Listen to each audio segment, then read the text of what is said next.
Today's video is going to be a combination video, as in two videos in one, because I've got two topics that I want to cover, but they're very similar in their makeup, and I actually believe them to be two opposite sides of the same coin, so I think they're going to play really well together. So the lead-in is, I did a video where we talked about how your prescription, or the lack thereof, has absolutely nothing to do with the zero of your rifle.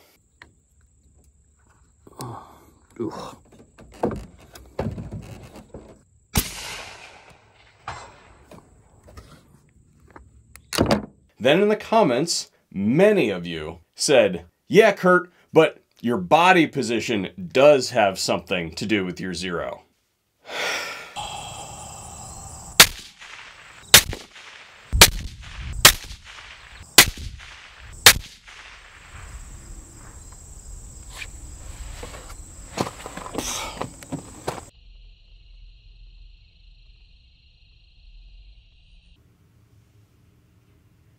So why is that not a thing? Because it feels like it ought to be. Well, the answer is the parallax function on the rifle scope was set to the correct distance in which we were shooting. And what that does is basically eliminate sources of error that are generated from your eye being in different orientation to the scope. When I see parallax described on the internet, oftentimes I see it done in a way that leaves people behind. So I'm going to briefly try to give you an analog to how this works. So parallax is a difference in perception between objects at different distances. Well, in our case, when we're talking about rifle scopes, we have two objects that we're talking about, or images. The first image is the magnified target data that we receive from the magnification unit of the scope. The second image that we're trying to map in the same focal plane is the reticle.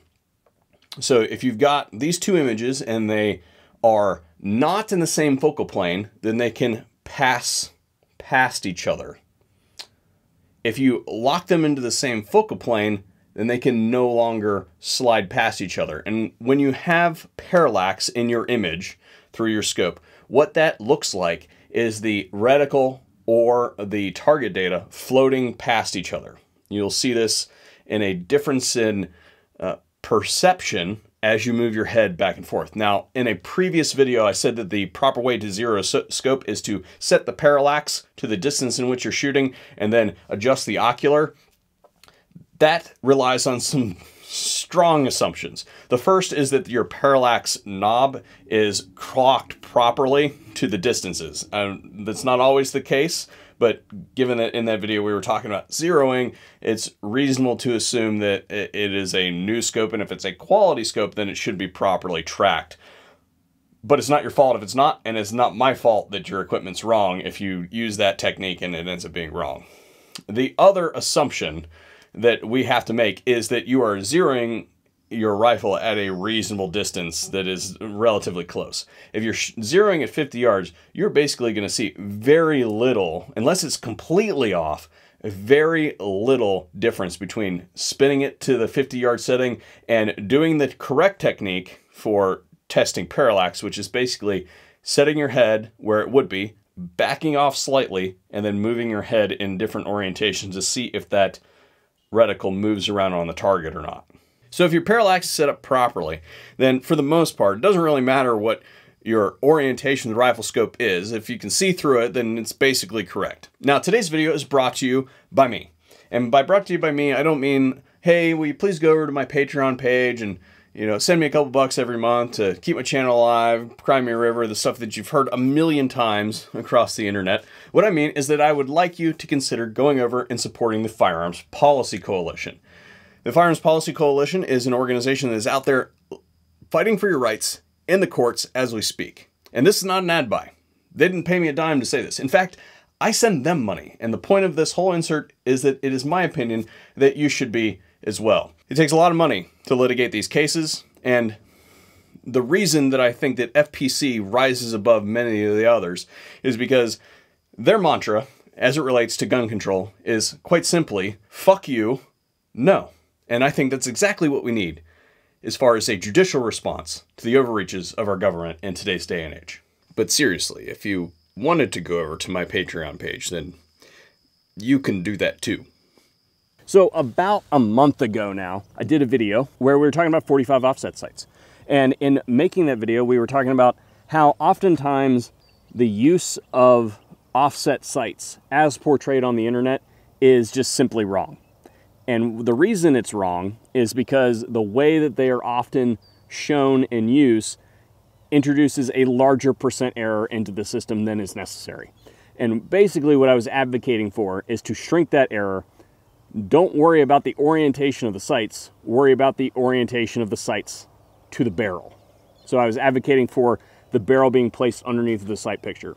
In doing so, in that video, we were shooting to the left when the barrel was kicked out to the right. And some people were like, why the heck is he hitting to the left when the barrel's out on the right? My answer is that you forgot an important detail. And to do that, we're going to do a very simple demonstration here again today. We're going to be using my 6.5 Creedmoor. This thing is brand spanking new. Hopefully, at this point, you guys have seen a video on this gun, and I don't have to re-edit it into this video to tell you what it is. So anyway, we're going to be shooting this Fiocchi Sirocco, and it is a 6.5 Creedmoor 130 grain boat tail Spitzer. So there you go. But we're going to shoot 4 shots on target. First, I'm going to go ahead and just really quick shoot one with the gun oriented with the level bubble in the center. Here we go. I'm going to go ahead and cock the gun approximately 45 degrees and shoot at the same target.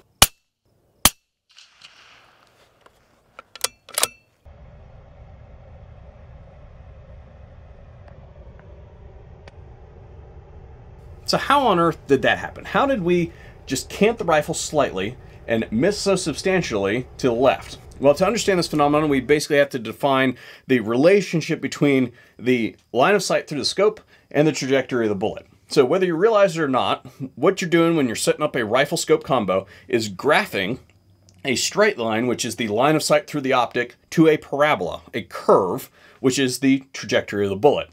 Now, the trajectory of the bullet does not inherently start out as a curve. It starts out as a straight line, and then it is bent by the forces of the Earth's gravitational field after it leaves the muzzle. There is one unified principle that I think everybody can agree on, and that is that those two lines cannot be parallel to one another, because if the bullet is fired in a straight line and the scope is in a straight line, that bullet will never reach the line of sight of the optic because it's located above. So in order to get there, you have to point the barrel up.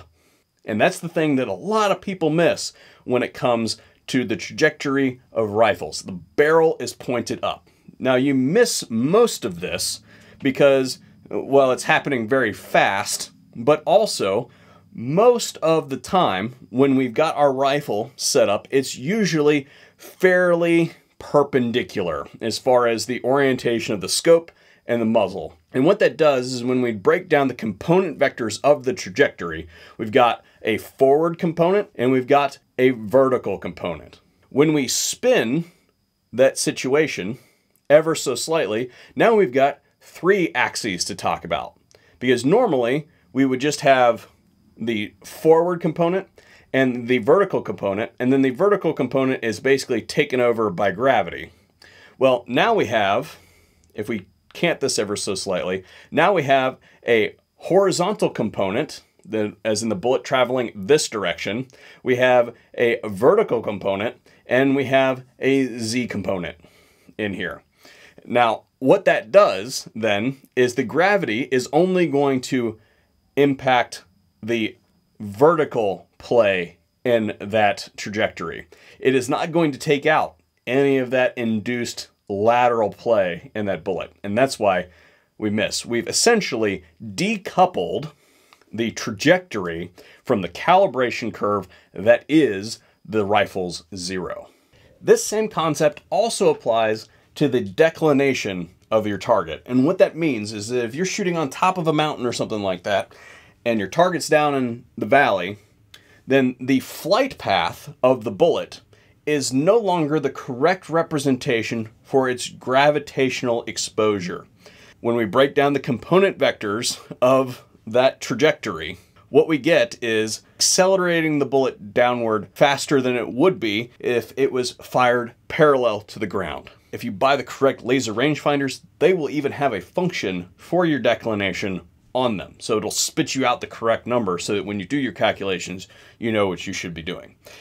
Anyway, to roll this whole thing up into a nice pretty little package, when somebody says that their body position impacts the zero of the rifle, they more than most likely did not properly adjust the balance between their ocular focus and the parallax function on their scope, or they bought the wrong scope and it doesn't have one, in which case that is their fault. They did not properly level the rifle in the XY plane, and that results in some kind of error that is induced between the representation of vertical in the scope and what the bullet is actually doing as it's fired in three-dimensional space, and they probably didn't account for the declination of their target. Now, it could be one or more of these things, but for the most part, what I'm trying to say is if somebody tells you that their body position impacted the way that their bullet hit downrange, then they probably just suck. In closing, the physics doesn't lie, folks. I didn't make the rules. Somebody else came up with the laws of physics, and it wasn't this guy. I'm just simply applying them to the phenomenon that we see in our day-to-day lives. And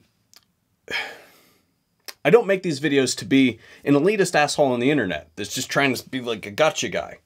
If I wanted to do that, then I would just type on Facebook. It would be much more concise, and I would get much more gratification out of that because I could do it and move on with my life. This takes a lot of effort to do.